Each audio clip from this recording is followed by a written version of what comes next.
Yeah, 49 is a lot of vaccination locations in Jacksonville alone. I want to break down those numbers. Governor Ron DeSantis said earlier this week that about 42% of seniors in Duval County have been vaccinated.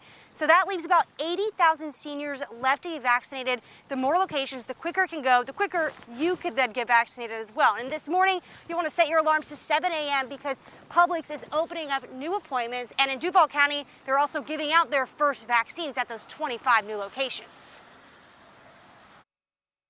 25 Publix pharmacies in Duval County and locations in Clay County will join the fight to vaccinate.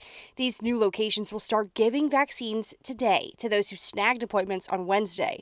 Despite technical difficulties, Walmart and Sam's Club vaccination locations will open up today. Their appointment system still showing this message, quote, "Sorry, we couldn't find this at a store near you when I tried to find a location in Jacksonville."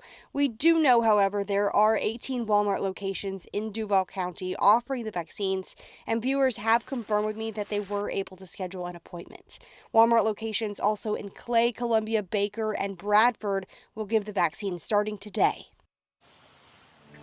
We also have 5 Winn-Dixie/Harvey's locations open. Their appointment's a little bit different. I want to show you. You'll probably want to keep this tab open on your computer, at work, at home, wherever you are, if you're trying to get that appointment, again, 65 and over, because they open up periodically, and it's kind of like a chat room. You'll do a scheduled appointment, you'll tell them you're eligible, it'll pop up a chat there, and hopefully pop up some available appointments. Again, those appointments popping up periodically, so you'll want to check throughout the day.